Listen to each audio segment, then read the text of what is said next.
Paper, but थोड़ा सा philosophical भी होने से एट टाइम्स थोड़ा सा कंफ्यूजिंग लग सकता है, मगर नोट्स अगर आप सिस्टमेटिक पढ़े तो उसी ग्राउंड्स पे ही पेपर आएगा ऐसा लगता है। और जो भी अपडेट्स रहेंगे, even if we will finish off our CAT 2 हो जाने के बाद भी आई विल बी, मतलब जैसे जैसे मुझे कुछ भी पता चलता रहेगा रिगार्डिंग द एग्जाम, या तो मैं मयंक को भेज दिया करूंगी whatever message and he will circulate it. So just relax for this paper. Relax in the sense I will inform you beforehand कि क्या क्या हो सकता है या कैसा आएगा everything. But थोड़ा सा आप लोग नोट्स पढ़ते रहना।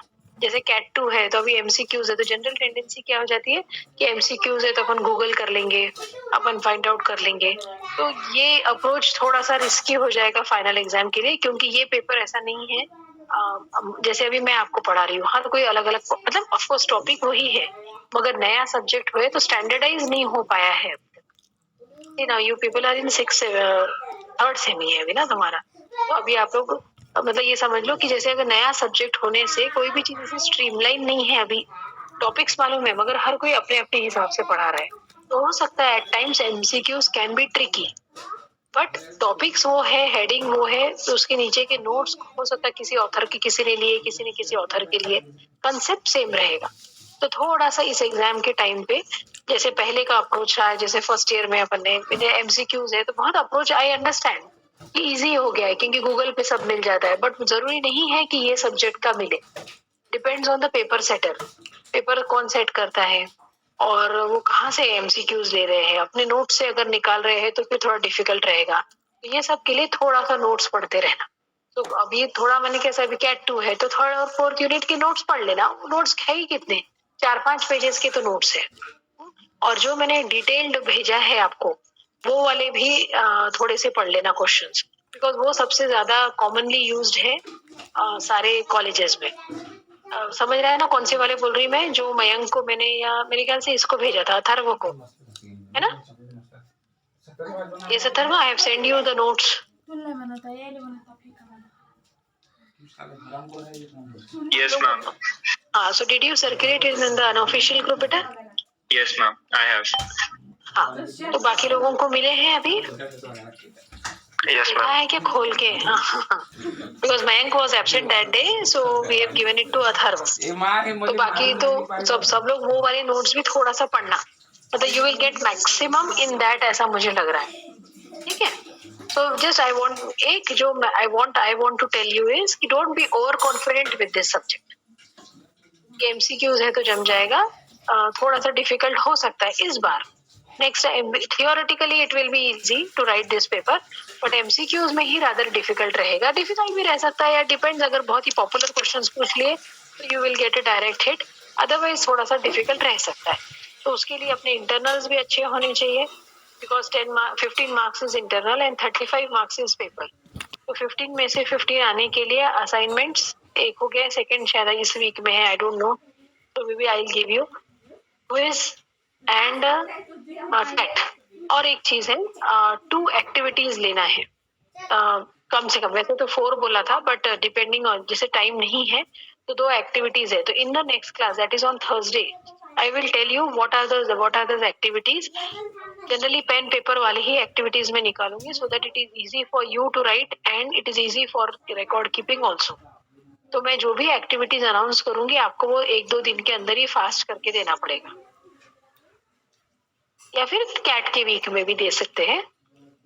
ठीक है, समझ में आ रहा है सबको मैं क्या बता रही हूँ, क्या क्या चीजें आपको। I wanted to give you this instruction, ये सबसे इम्पोर्टेंट है क्योंकि बहुत ही क्योस हो रहा है अभी, सिलेबस फास्ट कंप्लीट करना है और an number of work college के, ये तो हमारे ग्राउंड पे, पर आपको क्लियर इंस्ट्रक्शंस होना चाहिए। Internal marks universal human values में 15 मार्क्स थे, टोटल 50 मार्क्स यानी 50 मार्क का पेपर है। 35 मार्क्स का आपका यूनिवर्सिटी पेपर आएगा, और अब वो 35 का कन्वर्शन हो सकता है 40 क्वेश्चन ही आए। जनरली यूनिवर्सिटी ने स्टैंडर्डाइज किया था कि कितने भी मार्क्स का रहे, 70 मार्क्स का हो, 80 मार्क्स का हो या 40 मार्क्स का हो पेपर, क्वेश्चन 40 ही आएंगे, लाइकवाइज उसका कन्वर्शन होगा। ठीक है, इसलिए पर टोटल ग्रैंड टोटल आपका जो रहेगा वो 35 मार्क्स का रहेगा। तो अब ये 35 मार्क्स पे तो अपना कंट्रोल नहीं है, अपना कंट्रोल किस पे है, 15 मार्क्स जो इंटरनल है। तो उसके लिए कुछ कुछ चीजें हैं, जैसे क्विज सबको देना जरूरी था, कुछ बच्चों ने अभी भी क्विज दिया नहीं है, but that I will see. अभी टुमारो और डे आफ्टर टुमारो वो पूरा मैं कर लूंगी। कैट 1 का किसने दिया है नहीं दिया, एंड क्विज 2 का अभी देखने का रह गया है मेरा। अदरवाइज अभी मैं बता दी रहती। तो ये सब जो अभी छोड़ रहे हैं एग्जाम, उनका इस पे इंटरनल पे फर्क पड़ेगा। और मैंने पहले दिन ही आपको बोला था कि internal you have to earn the internal. Proof नहीं रहेगा तो कहाँ से टीचर मार्क्स डालेगी। तो अभी कैट 2 भी कोई भी उसको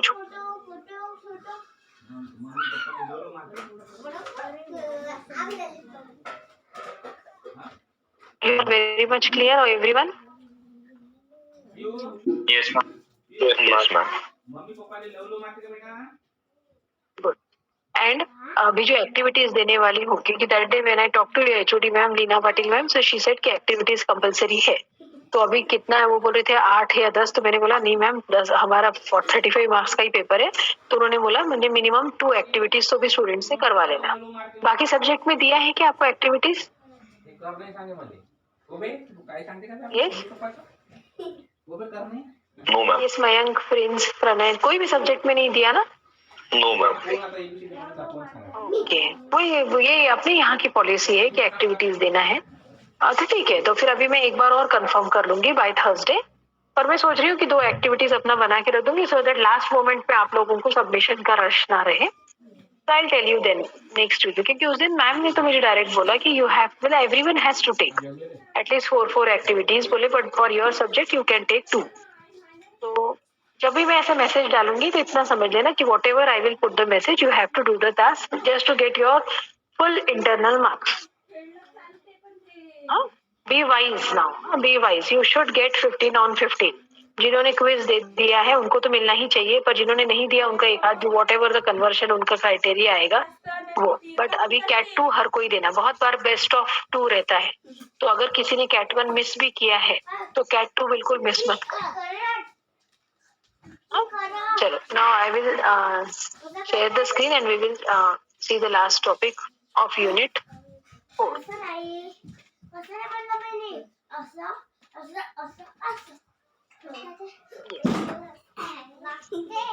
Are you able to see the screen? Yes, ma'am. Okay. So in the last class we saw unit 4, we had started unit 4 and we completed maximum. That is, first it was ethical human conduct. What is ethical human conduct that we saw? That basically अभी इसको repeat नहीं करेंगे because I have to finish the last topic. Ethical human conduct मतलब ethical human behavior. Human behaviour ethical होना चाहिए। Ethical माने एक जो सोसाइटी के सेट नॉर्म्स है, जो वैल्यूज है, अगर उसको फॉलो करके हम अपना बिहेवियर और अपना वर्क करते हैं, behaviour and work, if we do, अपना बिहेवियर उस हिसाब से रखे और अपना काम उस हिसाब से रखे, so that type of behavior and work is called as ethical human conduct. Then in this we saw what is definitiveness of ethical human conduct. Now definitiveness means मैंने आपको बताया था कि जो एक डिसीजन रहता है कि हाँ भाई ये सही है ये गलत है, एक बन गया है सोसाइटी में ओवर द इयर्स। सो डेफिनेटिवनेस मतलब क्या क्या बेसिक रूल्स है जिससे अपन बोल सकते कि ह्यूमन कंडक्ट एथिकल हो सकता है। तो उसके लिए 3 प्रिंसिपल्स है, 3 एस्पेक्ट्स है। फर्स्ट था वैल्यूज जिसको मूल्य बोला जाता है, पॉलिसी जो कि नीति, एंड कैरेक्टर दैट इज चरित्र। Now values we saw there, values में भी 4 सब टाइप्स थे। Values in self, values in human relationship, then values in universal order means human being का यूनिवर्स के साथ, and that last was values with nature. तो basically confusion avoid करने के लिए मैंने आपको बोला था कि बेसिकली 4 टाइप्स ऑफ लेवल्स रहते हैं, individual, family, society and last is nature. तो ये लेवल्स पे हम सबको अपना बिहेवियर, चारों लेवल पे अपना बिहेवियर मेंटेन करना चाहिए। मेंटेन माने क्या, एक सेट नॉर्म्स और रूल्स रहते हैं, उस हिसाब से अगर हम चले, if we do whatever is right for the society and with whatever we follow all the values. और वैल्यूज कौन से हैं, जो 9 वैल्यूज जो अपन ने देखा था in the third unit, trust, respect, love, gratitude, glory, so these were the, तो ये पूरे वैल्यूज अगर हम बराबर फॉलो करते हैं तो नेचुरली हमारा बिहेवियर सही रहेगा। और अगर हमारा बिहेवियर सही रहा, हमारा काम बराबर होगा, and then it can be said that our conduct was ethical. I hope it is clear everyone what we saw in the last class. Yes, ma'am. Last class में पढ़ा था, फीडबैक भी दिया था आप लोगों ने, समझ रहा था। फिर एक था पॉलिसी, यानी आपकी पॉलिसी कैसी होनी चाहिए, and last was character that we saw that character is also very essential. I told you that character doesn't mean that only a relationship between man and woman कोई character नहीं होता। Whatever we are doing with our family, whatever we are doing with our work, our colleagues, everything comes down to character. Now, these were the last concluding lines which I will read out, and then we will move ahead. The definitiveness of human conduct in terms of values, policies, and character is termed as ethics. The ethics in the living of an individual can be imbibed only through inculcation of values, policies, and character, and this is possible through the process of ensuring right understanding through self-exploration. अब ये पूरा complicated language का meaning भी बताया था मैंने कि ethical conduct कब बोल सकते हैं, जब अपने इनकलकेशन ऑफ वैल्यूज, इनकलकेट करना मतलब अपने अंदर लाना, तो अपने अंदर में अपन वैल्यूज, अपनी पॉलिसीज यानी अपनी नीति बराबर रही, अपना कैरेक्टर बराबर रहा, तो अपना कंडक्ट एथिकल रहता है। और ये अपनी नीति बराबर है या अपना कैरेक्टर बराबर है, ये अपने को कैसे समझेगा, जब आपको राइट अंडरस्टैंडिंग होगी और आप अपने आप को बराबर एक्सप्लोर करोगे। मतलब आज भी आपको ये सोचना चाहिए कि क्या मैं जो करता हूँ वो बराबर है, क्या वो मेरे फैमिली के हिसाब से बराबर है, क्या वो मेरे इंडिविजुअल लेवल की, जैसे फॉर एग्जांपल एक पास्ट अपन और अगर आप स्मोक कर रहे हो तो स्मोक करना आपके खुद के इंडिविजुअल लेवल पे भी हार्मफुल है, आपके फैमिली लेवल पे भी हार्मफुल है। सोसाइटी में अगर आप किसी के आपके पापा के फ्रेंड को अगर आप स्मोक करके दिख गए तो वो एक इमेज भी अच्छा नहीं होता है, तो सोसाइटी लेवल पे भी, और एक कहीं तो भी एक यूथ अगर ये सब में खराब हो गया तो कहीं तो भी सोसाइटी पे भी इसका असर आएगा। Society will also be not progressive and ultimately our behaviour, जैसे नेचर के लिए ग्लोबल वार्मिंग है, नेचर में भी अपना कुछ कंट्रीब्यूशन है एंड पीपल भी। तो अगर अपन अपना पूरा ही कंडक्ट मतलब अपना बिहेवियर, अपना व्यवहार, अगर अपन बराबर वैल्यूज, बराबर पॉलिसीज रहे, अपने जीवन जीने की जो पॉलिसीज है वो बराबर रही, अगर अपना कैरेक्टर अच्छा रहा, then it is for sure that you will get success with a good behavior, एक success with 100%। ठीक है, I hope it is clear. This was the first topic. Yes, yes everyone. अरे सुनाई आ रहा है कि नहीं मेरा? Yes, ma'am. Okay, so this was the last thing। देखो ये ऊपर notes है, character and all these things, and now we will see। दो तो पीपीटी से बताना इजी था बिकॉज उसमें इतना डेट स्क्रीन नहीं था, पर अभी ये जो पॉइंट्स है, the next topic is of this is human rights violation and social disparities. What do you understand by this word human rights violation? दिखा है आपको what is human rights violation and social disparities? What do you mean by this? आपको क्या समझ में आता है? This is the last topic. Human rights violation मतलब क्या?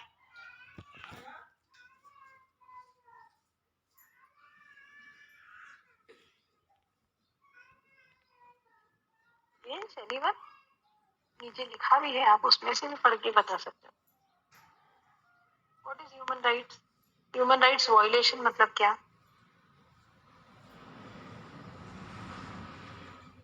Right out anyone?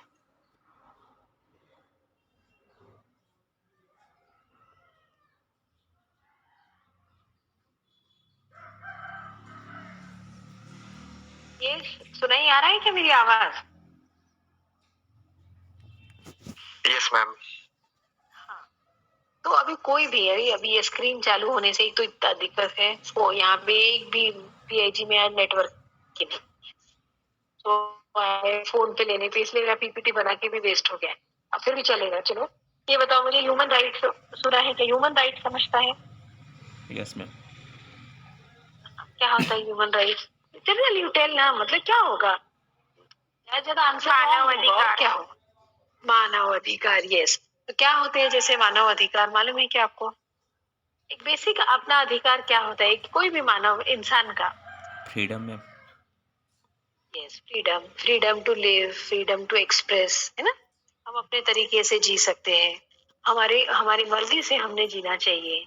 अब हमारी मर्जी से जीना चाहिए और हमको एक अधिकार होना चाहिए कि हम कहीं पे भी अपना क्या बोलते हैं, अपना अपना विचार विचार को क्या बोलते हैं, अपने आइडियाज एक्सप्रेस कर सके, है ना। तो this is human right. Human rights means basically fundamental rights भी होते हैं अपने पास, है ना। वी नो दैट अपना हमारे कॉन्स्टिट्यूशन में अपने को 7 फंडामेंटल राइट्स दिए हैं। तो अब जब ये राइट्स को वॉयलेट किया जाता है, वॉयलेट मतलब ये राइट्स से आपको वंचित किया जाता है, that is called as human rights violation. यानी बेसिक आपके पास कुछ राइट्स है, आपके पास कुछ अधिकार है, और उसको जब किसी ने तोड़ा जाता है या उससे आपको दूर किया जाता है तो उसको बोलते हैं violation. And social disparities, disparities मतलब सोशल में सोसाइटी में ऊंच नीच होना, छोटा बड़ा, जाति भाव, ये सब उसको सोशल डिस्पैरिटी बोलते हैं। डिस्पैरिटी मतलब अलग अलग, सबको अलग अलग करना। तो अब ये बहुत ही, देखो ये बहुत थियोरेटिकल है, मैं आपको एक बिल्कुल लेक्चर टाइप ये बता रही हूँ, इसमें पढ़ना क्या है। जैसे फर्स्ट अपन एक देख लेते हैं जिससे आपको थोड़ा बहुत आइडिया आ जाएगा। जैसे first few lines says that almost every day there are chilling instances of violence, ethnic cleansing, heinous torture, child abuse, manslaughter, and several other human rights violations. Despite the adoption of Universal Declaration Human Rights in 1948 and special covenants provided for the rights of children, women, and disabled, crimes continued unhindered and unabated. Now, what does these lines mean? Universal declaration of human rights 1948 में एक act पास हुआ था, और उसके बाद भी वो act को बहुत बार सही किया गया। तो बेसिकली हमारा संविधान हमको कोई एक ह्यूमन राइट देता है, हमारे पास हर कोई राइट्स अवेलेबल है। बट बहुत बार ऐसा होता है कि सोसाइटी में अलग अलग टाइप के, अलग अलग सोच के लोग आ जाते हैं, और उसके वजह से ये जो राइट्स है इसको वॉयलेट किया जाता है या इसको तोड़ दिया जाता है। तो ये वो अभी जैसे हम देखते हैं कि जैसे चाइल्ड लेबर नहीं होना चाहिए, ये रूल है ना, सबको पता है कि child labour is crime, yes, है ना। फिर भी हम देखते हैं कि बाहर में कहीं पे भी छोटे छोटे बच्चे जॉब कर रहे हैं, कोई होटल्स में पानी लाने का काम कर रहा है, पंचर वाले की दुकान में कोई बच्चे को रखा जाता है। तो what is this? Child labour. तो ये जो अब वो बच्चे का ये राइट वॉयलेट हो रहा है। अब ठीक है, उसको बच्चे को तो खाने को नहीं है तो वो नौकरी नहीं करेगा तो क्या करेगा, राइट। बट अगर हम रूल्स के हिसाब से देखेंगे तो उस बच्चे को उस वक्त पढ़ाई करना चाहिए, ना कि वहां काम। तो उसका जो बेसिक अधिकार था पढ़ने का, या जो उसको अपने और जो अपने को मालूम है कि चाइल्ड लेबर नहीं होना चाहिए, बट जो भी उसको अपॉइंट कर रहा है तो वो उस राइट को वॉयलेट कर रहा है। समझ में आ रहा है? तो इसी तरीके से और बहुत सारा है, जैसे वी आर कि बहुत बार विमेन का चाइल्ड, आज भी कुछ चाइल्ड मैरिजेस होते हैं, कोई कोई गाँव में आज भी चाइल्ड मैरिज होते हैं, तो it is violation of human right. तो अभी चाइल्ड मैरिज अलाउड नहीं है। देन बच्चों के साथ जैसे कुछ बच्चे अपन देखते हैं कि उनको मतलब भीख मांगने के लिए लगाया जाता है। So these are all the human rights है जिसको वॉयलेट किया जाता है, ठीक है। So now what are the different basic 5, there are 5 major human rights जो हमको देखने हैं। हाँ, तो पहला है caste based discrimination and violence. Caste based discrimination, all of you are able to see the screen? Yes, ma'am. तो अभी देखिए थोड़ा सा ये कंट्रोवर्शियल टॉपिक्स होते हैं, तो अभी जैसा क्लासरूम होता तो मुझे बहुत फ्रीली मतलब मैं ये बोल पाती, क्योंकि मैं समझ पाती कि आप लोग राइट पर्सपेक्टिव में मेरे को समझ रहे हो या नहीं, because these are very sensitive things जो मैं अभी यहाँ पे बता रही हूँ। But this is in the syllabus, और जो हो रहा है सबके अपने अपने ओपिनियन हो सकते हैं इस पे, मेरा खुद का भी ओपिनियन अलग हो सकता है, बट वॉट एवर इज अलग नहीं है बोलना, मेरा राइट जो है वही है। तो जो आपके सिलेबस में है वो मैं आपको बता रही हूँ, इसलिए अगर फ्रीली अगर किसी को लग रहा है कि मैम ये नहीं है सही, तो you can talk in the class, ठीक है। नाउ कास्ट बेस्ड डिस्क्रिमिनेशन, देखो few major human rights violation in India, कहाँ कहाँ ह्यूमन राइट वायलेशन देखा गया है। तो कास्ट डिस्क्रिमिनेशन ये तो हमने देखा ही है, सालों से अपने यहाँ पे कास्ट के ऊपर से बहुत सारा चल रहा है। मानते हो कास्ट बेस्ड डिस्क्रिमिनेशन होता है? Yes ma'am. Yes, ma'am. है ना। किसी को जैसे देखिए बेसिकली तो बेटा आज जैसे ये जो सब्जेक्ट पढ़ाया जा रहा है, तो ये टॉपिक लास्ट में डालने का ही मतलब ये है कि अगर हमने वो पूरे वैल्यूज या हमने अपने अंदर एथिक्स डेवलप की, ठीक है, अगर हमने बराबर अपने अपने सोच अगर आपकी बड़ी रही, बराबर रही, तो कोई नीचा और छोटा और ऊपर नीचे जाति वाला कोई इशू ही नहीं आएगा, ठीक है। बट आज भी कितना भी पढ़ लिख लो, but everything settles down to that. ये ऐसा देखा है, हम भी अभी सर्विस कर रहे हैं, हमको भी समझ में आता है। There are an number of things, there are very sensitive things, but these are happening. बहुत सारे लोगों को कास्ट की वजह से डिस्क्रिमिनेशन होता है। ठीक है, so we will just read out what has happened. More than 56,000 crimes were committed against scheduled castes and scheduled tribes in 2015. These include denying Dalits entry into public and social spaces, according to the report. In 2016, Dalit student Rohit Vemula committed suicide. ये आपने पढ़ा होगा ना, ये case Rohit Vemula का? He is from south, कहीं तो भी पढ़ा है क्या ये case?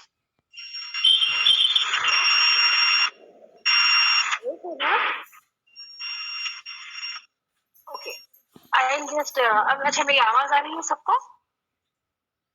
Yes, ma'am. Yes, ma'am. Yes, So now ma'am. I will not ask your opinion because opinion can be different. I understand. So I'll just tell you what is this. Again, basically see whatever is written here. These are the current affair, जो भी current अभी हुआ है. But ये जो heading पे आप लोग ध्यान देना, ये notes आपको मिलेंगे. But ये जो भी whatever was current, वो हम लोगों ने जो जिस सर ने बनाई, ये यूनिट का मैंने नहीं बनाया notes. One of the sir from PC has provided with his notes. तो उन्होंने ये जो लिखा है, बट बेसिकली जो हेडिंग्स है वो कॉमन है। तो अभी के केसेस हो या पुराने केसेस हो, उन्होंने अभी का नया रेफरेंस लिया है सारा, बट ये चीजें प्रॉब्लम्स आई है। जैसे कास्ट बेस्ड डिस्क्रिमिनेशन हुआ है और उसके वजह से वायलेंस भी हुआ है, और आज भी हम देखते हैं कि जब भी इलेक्शंस आते हैं अपने इंडिया में वायलेंस चालू हो जाता है। तो आज सिर्फ इतना करना है आप लोगों को ये सब्जेक्ट से, जो what I really want from the bottom of my heart is that जो भी करना है आपकी बुद्धि काम करना चाहिए, ना कि किसी के बोलने से या कहीं अपन ने लिखा पढ़ा। जैसे हमने बोला पहले यूनिट में पढ़ा था कि वैल्यूज क्या है, हम जहाँ से पढ़ते हैं, हम हमारे पेरेंट्स जो हमको कल्चर देते हैं, या हम लोग जो भी स्क्रिप्ट पढ़ते हैं ना, जब हम न्यूज़पेपर पढ़ रहे हैं या कोई मैगजीन्स पढ़ रहे हैं, तो वहां से भी अपने दिमाग की धारणा एक बनती जाती है।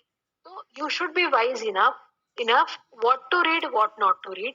अगर आपने रीड भी कर लिया तो कितना यकीन करना है और कितना नहीं, अगर ये हम बराबर समझ पाए तो शायद हम सब एक अच्छी सोसाइटी बना सकेंगे और हम वायलेंस के तरफ नहीं जाएंगे। बिकॉज हमको समझना चाहिए कि जो भी लिटरेचर अपने सामने तक आता है, हो सकता है लिखने वाले का अपना कोई वेस्टेड इंटरेस्ट हो, तो एज ए स्टूडेंट्स, क्योंकि वायलेंस से किसी का फायदा नहीं होगा। आज आपने किसी को मारा, कल आपकी बारी आनी ही है, ठीक है? वो आप नहीं तो आपका अगला जनरेशन, अगर ये सब होगा तो इसीलिए जो ह्यूमन राइट्स है, अगर हमने ह्यूमन राइट्स की हर जियो और जीने दो वाला फंडा है बेसिकली, वो होना चाहिए। तो ये देखा गया है कि बहुत सारे जगह वायलेशन हुआ है। तो कौन सी जगह? पहला था कास्ट बेस्ड, देन दूसरा है communal and ethical violence, ethnic violence. अब कम्युनल मतलब ये रिलीजन को लेके, कास्ट को लेके, अगेन कास्ट रिलीजन को लेके है ना, रिलीजन को लेके वायलेंस होता है, या फिर अपनी अपनी सोच होती है। जैसे अभी इसमें काव का एक है तो बराबर है, जैसे एक रिलीजन में काव को गॉड माना गया है, अगर उसी को कोई ये करेगा तो उसके वजह से भी थोड़ा सेंसिटिव हो जाता है, तो वो भी है। और ये अपने यहाँ पे ही नहीं है, सब जगह है। अफ्रीकन कंट्रीज में भी रेसिज्म बहुत ज्यादा है, इवन यूएस में भी रेसिज्म है, बट सिर्फ इतना है कि थोड़ा कंट्रोल है और वहाँ के लोग थोड़े समझदार हैं, पॉपुलेशन कम है, रैशनल थिंकिंग है। अपने यहाँ पे थोड़ा सा अपन रिलीजियस ज्यादा हो जाते हैं, बहुत जल्दी बहाव में आ जाते हैं। तो बिल्कुल है, you should always respect your, हर किसी को अपना रिलीजन प्यारा है, हर किसी को अपनी कास्ट प्यारी है, तो एवरीवन शुड रिस्पेक्ट, सिर्फ अपना ही नहीं मगर दूसरों का भी you should respect, then only you will be able to avoid all this things. Then third is freedom of association. Now freedom of association मतलब क्या है? बेसिकली देखो, ये फ्रीडम ऑफ एसोसिएशन और फ्रीडम ऑफ एक्सप्रेशन, ये सारा fundamental rights है अपने। एसोसिएशन मतलब कैसा है, जैसे अपने यहाँ पे अपन कोई भी कास्ट में, जैसे भले ही जैसे जनरली मैरिजेस होते हैं तो जनरली फर्स्ट अपना प्रेफरेंस रहता है कि अपन अपने ही कास्ट में मैरिजेस होते हैं, हाँ। बट ह्यूमन राइट ये बोलता है कि आप किसी भी कास्ट के, किसी के धर्म के साथ आपका इंटरकास्ट, इंटर रिलीजन मैरिज हो सकता है। सिर्फ मैरिज का ही नहीं, आप जैसे suppose you are not from Maharashtra, ठीक है, और या फिर आप अभी आपका महाराष्ट्र में बर्थ हुआ है, मगर आपको अगर सपोज कल को आपको दिल्ली में जाके जॉब लगा तो आप वहां पे जाके जॉब कर सकते हो। तो मतलब क्या, even though you are Maharashtrian, born and brought up in Maharashtra, but अपना इंडिया एक ही सिटीजनशिप देता है, दैट इज इंडियन। तो इस वजह से आप किसी के साथ भी कहीं पे भी जाके एसोसिएट होके बिजनेस कर सकते हो। ऐसा नहीं है कि केवल महाराष्ट्र के लोग ही महाराष्ट्र में काम करेंगे या बाहर के लोग यहाँ नहीं आ सकते या यहाँ के लोग बाहर जाके काम नहीं कर सकते। तो association means you can associate with other people as well as here. एक और इंटरनेशनल लॉ है जो अभी बहुत चर्चा में रहा है, वो अपन पढ़ेंगे कि the government cancelled the registration of several civic society organization which specially prevented them from getting foreign funding even after the UN claimed that it was not in accordance with international law। तो ऐसी बहुत सारी चीजें हैं जहाँ पे foreign के officials fund करते हैं या अपन के लोग भी वहां जाके काम कर सकते हैं। तो देयर आर मेनी थिंग्स। तो ये फ्रीडम ऑफ एसोसिएशन भी होना चाहिए। तो जब भी इसको स्टॉप किया जाता है तो उसको बोल सकते हैं कि इस राइट को वॉयलेट किया जाता है। समझ में आ रहा है कि आपको ये क्या है? Yes everyone? Yes ma'am. Yes ma'am. मतलब मुद्दा समझ रहा है ना? अब अपनी अपनी सोच अलग हो सकती है, ठीक है।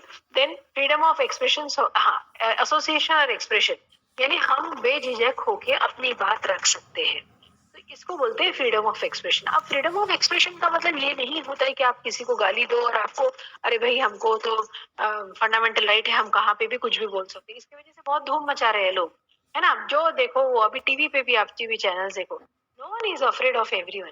देखो अफ्रेड मतलब केवल रूल्स के लिए नहीं होते, कुछ एथिक्स होते हैं।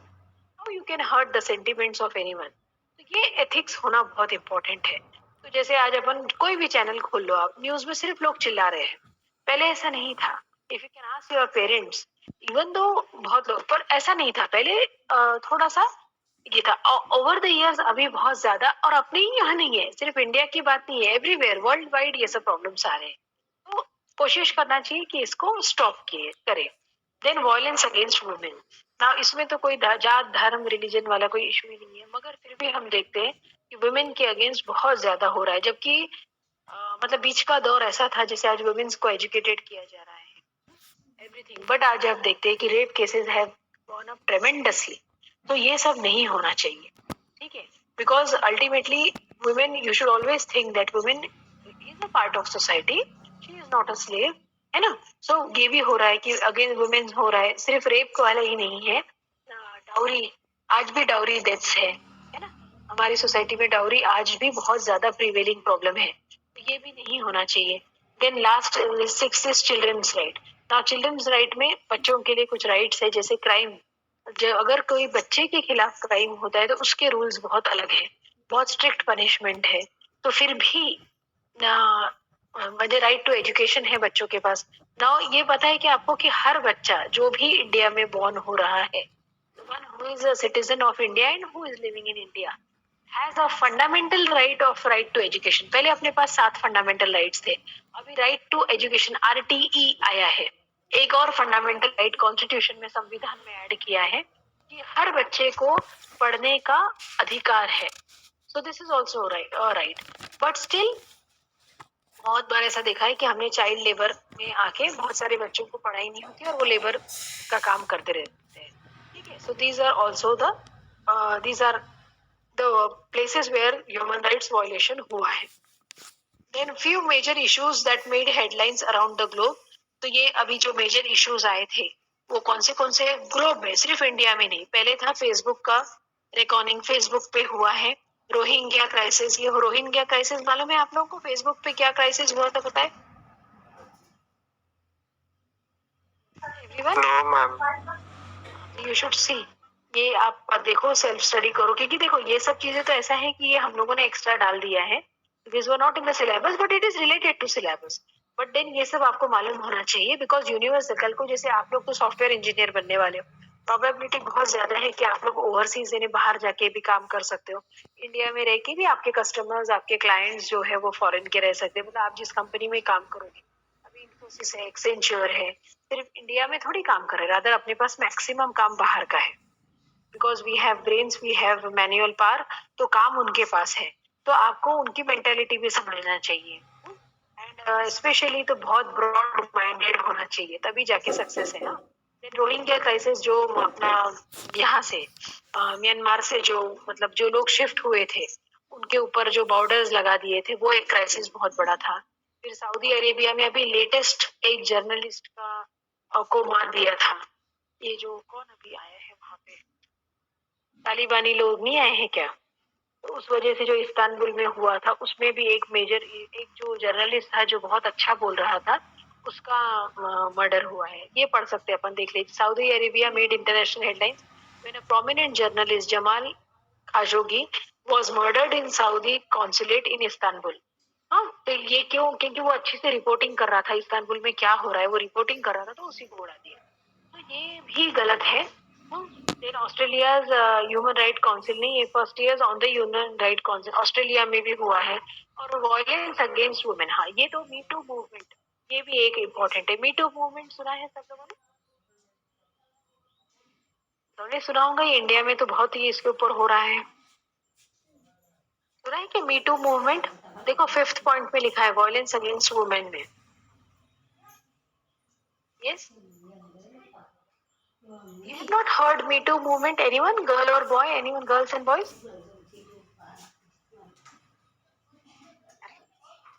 ये तो बड़ा कॉमन है। अरे सुना है कि नहीं? ये बताओ तो, मी टू मूवमेंट ये वर्ड सुना है? Yes ma'am. बस एक ही नहीं सुना है, बाकी लोगों ने नहीं सुना है क्या? मालूम होना चाहिए। देखो गर्ल्स को तो मालूम होना ही नहीं चाहिए, पर बॉयज को भी बहुत मालूम होना चाहिए। चलो यस मैम, सुना है। सुना है ना? क्या इसमें क्या पता है आपको? What have you heard about Me Too movement? सिर्फ नाम सुना है, क्या मालूम है?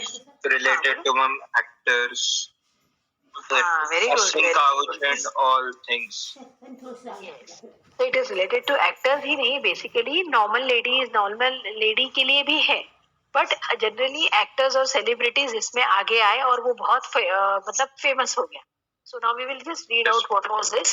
In Australia, while the Me Too movement has spurred women to come forward with their experiences of sexual harassment and abuse, a number of high-profile cases of alleged sexual harassment by actors and politicians highlighted ongoing barriers to justice for victims. At the same time, the Counting Dead Women Feticide Index reports that one woman in Australia is killed every week by an intimate partner. Now, ये भी बहुत important है. Actually me too movement basically क्या था? Women abuse जहां हो रहा है, वुमेन के को अब्यूज जहां किया जा रहा है सेक्सुअली, या डाउरी से बोलो, या बेसिकली सेक्सुअल हैरेसमेंट जहां जहां हो रहा है, तो ये मी टू मूवमेंट लाया है. यानी मी, उसके वर्ड के पीछे का मीनिंग क्या है? मी टू मतलब I can also go against a lady, a women can go. अब पर इसमें हुआ क्या है, मतलब ये कंट्रोवर्शियल है मैं जो आपको बोल रही हूँ. बहुत सारे लोग, आप सब आपको मालूम ही नहीं है, बट कभी पढ़ोगे तो बहुत बार इसका विमेन आर, मतलब ऐसा कुछ कुछ केसेस में ऐसा देखा गया है कि women are misusing also this, क्योंकि प्रूफ नहीं है. अगर किसी के साथ खुन्नस है तो उसके पीछे लगा दिया एलिगेशन. तो ये भी देखा गया है कि कुछ कुछ innocent male are trapped in this. तो अभी तक ये कंट्रोवर्सी है कि वेदर वो मूवमेंट सही जा रहा है कि नहीं जा रहा है, बट ये पक्का है कि me too movement is a blessing for women, because इसकी वजह से मेल्स जो उनके अगेंस्ट कर रहे हैं, थोड़ा सा उनको रेस्ट्रिक्शन आएगा और ये समझेगा कि हाँ भाई, ऐसा कोई एक बना है मूवमेंट जहाँ पे women are very active. So maybe male members they will not abuse women. यहाँ तक एकदम सही है, बट इसमें women भी इसको मिसयूज कर रही है ऐसा बोलने में आ रहा है, इसलिए ये बहुत हाईलाइट हो गया था. तो ये कुछ 5-4 चीजें हैं जो एक अभी करंट इसमें था. So basically human rights violation and social disparities में अपने को यही देखना है 5 जगह. कास्ट के जगह, then religion, communal violence, freedom of expression, freedom of association and child labour. ये कुछ जगह वायलेशन हुए हैं. वायलेशन ऐसे कहीं जगह हुए होंगे, मगर रिपोर्टिंग इन चीजों की हुई है, तो यहाँ पे वायलेशन हुआ था. ठीक है, I hope the topic is clear कि क्या है human rights violation. Yes everyone. अरे सबको समझ रहा है क्या? ये मालूम होना चाहिए अभी आपको. Yes ma'am. Yes ma'am. हाँ, देखो सिर्फ ये नहीं है बेटा कि कोई किसी के जाति के भाई हिसाब से. ह्यूमन राइट्स मतलब जैसे अगर आप कहीं जॉब भी करते हो और आपको हद से ज्यादा और एक्स्ट्रा, मतलब पूरा तरीके से अगर आपको बहुत ज्यादा एक्सप्लॉइटेशन हो रहा है, then again it is a human right violation. क्योंकि एक आदमी कितना काम कर सकता है, मजबूरी है मतलब आप कितना भी काम करवाओगे। ये जो चीजें होती है ना, इसको बोलते हैं वॉयलेशन। तो ऐसे human we have rights, but because of some उसमें बाकी के अपने पास है ही वो कास्ट और ये सब की वजह से ज्यादा प्रॉब्लम्स आते हैं, बट वैसे भी नॉर्मल में भी किसी को हो सकता है, तो उसको बोलते हैं ह्यूमन राइट वॉयलेशन। तो मालूम होना चाहिए ये सब टर्म्स आपको, बिकॉज आप अभी मार्केट में एंटर होंगे 2 साल बाद और वहां पे आप जॉब करोगे, तो आपको पता होना चाहिए कि क्या क्या चीजें हैं जो आपको कवर करती है, जो आपको प्रोटेक्ट करती है। और अगर ये अपने को मालूम रहा तो अपन भी दूसरों के खिलाफ अन्याय नहीं कर सकते या दूसरे को अब्यूज नहीं कर सकते। ठीक है, so last is now value based life. Now this is the last small topic which is a gist of everything जो अपन ने ये सब्जेक्ट में पढ़ा, that is value based life. अपन ने ये सब्जेक्ट क्यों पढ़ा है? बिकॉज देख, value based life at the level of individual, at the level of family, at the level of society and at the level of nature. Basically ये 4 levels पे, देखो अभी सब्जेक्ट का जिस्ट बता रही हूँ मैं आपको, जिससे आपको सारे यूनिट्स पढ़ते वक्त भी एक अप्रोच और मिल जाएगा। Basically what our subject is universal human values means such values which are applicable to the whole universe, यानी ऐसे वैल्यूज जो पूरे यूनिवर्स को एप्लीकेबल है, ना कि सिर्फ इंडिया को। ऐसा नहीं है कि सिर्फ महाराष्ट्र हो या नागपुर महाराष्ट्र इंडिया, ऐसा नहीं है, across globe it is applicable. अब एप्लीकेबल मतलब हर किसी के लिए वही वैल्यूज है। जैसे अभी आप हो तो आप लोग अभी यहाँ पढ़ रहे हो, फॉरेन में भी है जो बच्चे वहां पे अगर अपना पेरेंट्स का ट्रस्ट ब्रेक कर रहे हैं, मतलब उन्होंने वो वैल्यू को वायलेट किया है। उसी तरीके से ये वैल्यूज यूनिवर्सल है, सब जगह लगी। So basically we have state that our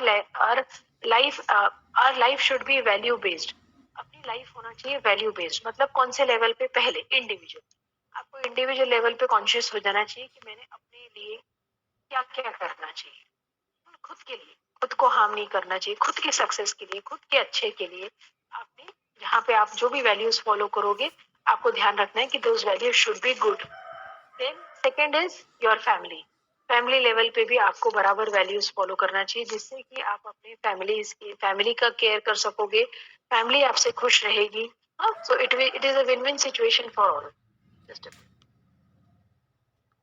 able to see the screen everyone? Yes, all of ma'am. you? Then at the level of society, चलो जैसे एक पढ़ के देखते हैं अपन। जैसे when relationship gets higher priority over physical facilities, fearlessness and mutual trust start emerging in society. Differentiations on the basis of body, that is in terms of gender, age, race, physical facilities in terms of wealth, post कौन सी है आपकी, and beliefs in terms of your sex और ये will be reduced. Conflict between communities, nation, races, fictions and problems like naxalism, terrorism, consumerism can be solved. अब ये जो words है ये इसलिए जानबूझ के पढ़ने लगाया मैंने ये टॉपिक, कि जैसे इंडिविजुअल और फैमिली लेवल पे ठीक है, उसी तरीके से अगर आप जैसे इंडिविजुअल लेवल पे ही अगर आपने वैल्यूज फॉलो किए ना, ऑटोमेटिकली आप सोसाइटी लेवल पे भी हो जाएगा। जैसे आप किसी के अगेंस्ट, जैसे जैसे अभी कोई बुजुर्ग लोग हैं, बड़े कोई अपने बाजू से जा रहे हैं और उनको हेल्प लगती है, नेचुरली अपन ने हेल्प करना चाहिए। इन टर्म्स ऑफ जेंडर, मतलब जैसे अगर कोई फीमेल है या मेल है, मेल फीमेल का कभी वो जो डिस्क्रिमिनेशन है वो नहीं होना चाहिए, एज का नहीं होना चाहिए, रेस तो अपने यहाँ है नहीं बट फॉरेन में है, व्हाइट और ब्लैक वाला, उस तरीके से। देन फिजिकल फैसिलिटीज में भी अपना ही होगा कि अपन वेल्थ कमा रहे हैं, अपनी बड़ी पोस्ट है, और ये भी आपको यू शुड बी ग्राउंडेड, और बिलीव जो जिस चीज पे आप विश्वास करते हो, तो ये सारी चीजें अगर आप सही तरीके से समझो, if have understanding, then I think the society, as a human being, you can contribute toward a beautiful society. Same is with nature. Nature के साथ भी अगर आप सही तरीके से समझ गए, तो जो भी प्रॉब्लम्स है पोल्यूशन को लेके, या अपन जो रिसोर्स अभी कम हो रहे, रिसोर्स डिप्लीशन जो हो रहा है ना, जैसे अपन वाटर भी बोलते, save water, save energy. So what are this is save water, save energy, ये नेचर के लेवल पे अपना कॉन्ट्रीब्यूशन हो। समझ में आ रहा है क्या सबको? Yes, everyone. Yes, तो हाँ, because this is the last topic and I am मतलब ये जिस्ट बता रही हूँ इसका, कि अपन ने ये जो पूरा सब्जेक्ट पढ़े, चारों यूनिट्स बेसिकली फोकस करते हैं 4 लेवल्स पे। एक आपका इंडिविजुअल था, जैसे एक फटाफट एग्जांपल लेते हैं इंडिविजुअल, जैसे अगर आपने स्मोकिंग नहीं की तो आपकी हेल्थ अच्छी रहेगी। देन फैमिली केस पे अगर if you are loyal and honest to your parents and you are following what they are saying, तो आप उनके लिए लॉयल हो, आप अपना करियर अच्छा बनाओगे तो आपकी फैमिली को हेल्प होगा। उसी तरीके से अगर आपकी सोच अच्छी रही, धीरे धीरे यानी आप अच्छे पोस्ट पे गए, अच्छे से आपको समझ में आ रहा है, तो इस तरीके से आप अपने सोसाइटी को कंट्रीब्यूट करेंगे और उसी तरीके से आप ही का कंट्रीब्यूशन टुवर्ड्स नेचर रहेगा। जैसे बोलते हैं save water, save electricity, pollution कम करो, ग्लोबल वार्मिंग कम हो जाएगी। सो ये सब क्या है, हमारा कंट्रीब्यूशन है सोसाइटी के लिए। तो सारी चारों भी लेवल्स पे जब भी आप कंट्रीब्यूट करते हो तो आपका राइट अंडरस्टैंडिंग होना मस्ट है। आपकी अगर सोच सही है, आपकी समझ सही है, तभी आपको ये चारों लेवल्स पे आप बराबर काम करोगे और आपका एक वैल्यू बेस्ड लाइफ रहेगा। तो ये कंक्लूड करने के लिए आपने यहाँ पे कुछ पॉइंट्स लिखे हैं जो बताता है कि राइट अंडरस्टैंडिंग कैसे रहेगी। So just we will read out. The right understanding enables us to discover that values are a natural outcome of right understanding. They need not be imposed through fear, greed or blind belief. जैसे blind belief भी नहीं होना चाहिए, लालच के भी नहीं। अगर आपके पास सही सोच है तो आप ये सब इसमें आओगे नहीं और आपकी सोच सही रहेगी। सोच सही रहेगी तो आपकी अंडरस्टैंडिंग सही रहेगी। Then definitiveness of ethical human conduct is understood in terms of definitiveness of values, policies, character and it is universal. जैसे हमने देखा कि वैल्यूज, पॉलिसीज, कैरेक्टर ये भी होना चाहिए। Then identification of innateness of human being, अपने अंदर क्या है। तो स्वत्व लीड्स टू स्वतंत्रता एंड स्वराज्य, this is in unit 1। Then right understanding helps the human being to transform from animal consciousness to human consciousness. हम अभी we are more of towards human. Then this will help last is to show positive sign of improvement in living of human being at the level of individual, family, society and nature. ठीक है, सो क्या है right understanding, ये सब की तरफ आपको lead करेगी। Yes, I hope it is clear everyone. Yes, Yes, ma'am. Yes, ma'am. तो अभी मुझे ऑनेस्टली बताओ feedback. First, second, third, fourth unit अपन ने पढ़ा, सारा ऑनलाइन पढ़ा। कोई अपन राह देखते रह गए कि शायद खुलेगा कॉलेज, कॉलेज खुला भी but then the decision was taken कि अभी आप लोगों को नहीं बुलाना है, व्हाटएवर है ना, तो उस वजह से। बट आपको समझ में आया क्या ये पूरा, मतलब थोड़ा बहुत समझा क्या? Yes, ma'am. Yes, ma'am. बस 2 लोगों को ही समझा क्या, अथर्व को और अंशुल को? Yes, ma'am. समझा। प्रिंस को समझ में आया। यस, और बाकी बच्चों को कुछ नहीं समझा है? Yes girls, I want a feedback. बेटा देखो, फीडबैक होता है आप लोग वहां जो डालते हो अलग बात है, but you should give me the actual feedback because I also want to, मतलब अभी एक देखो फिजिकल क्लास होता ना तो आपके एक्सप्रेशंस मुझे बता देते कि आपको समझा है या नहीं समझा है। ठीक है, एग्जाम भी ऐसी हो रही है कि बहुत सारे लोगों ने कॉपी करके सेम टू सेम लिखा है, बट देन वो भी मैंने छोड़ दिया कि छोड़ो, क्योंकि अब बहुत नेचुरल है, दिस इज ह्यूमन टेंडेंसी और होगा, I can understand that much, but again I will always say कि दिस शुड नॉट हैव। अब सब्जेक्ट भी ऐसा नहीं ना, जैसे अगर मैथ्स होता मेरे पास तो मैं आपको अलग वैल्यूज ही चेंज करके देती तो कॉपी करने का चांस ही नहीं रहता, बट ये सब्जेक्ट ऐसा है कि वैसे का वैसा ही आना है, तो इसीलिए क्वेश्चंस ज्यादा बाहर के फ्रेम नहीं कर सकते, तो मेरे कुछ रेस्ट्रिक्शंस थे वहां। ठीक है, बट समझा क्या, मीनिंग समझा क्या? जैसे अभी लास्ट ये जो मैंने आज आपको बताया, लास्ट इसमें जो बताया 5 मिनट्स 10 मिनट्स में, वो पूरा जिस्ट बताया कि सारे यूनिट्स अपने को ये सब्जेक्ट पढ़ाना क्या चाह रहे, तो ये समझा क्या? yes, ma'am. Yes, ma'am. Yes, ma'am. Girls की आवाज तो आ रही है कम से कम। दीक्षा, good. So this is all about unit 1, 2, 3 and 4. In the next class, I will take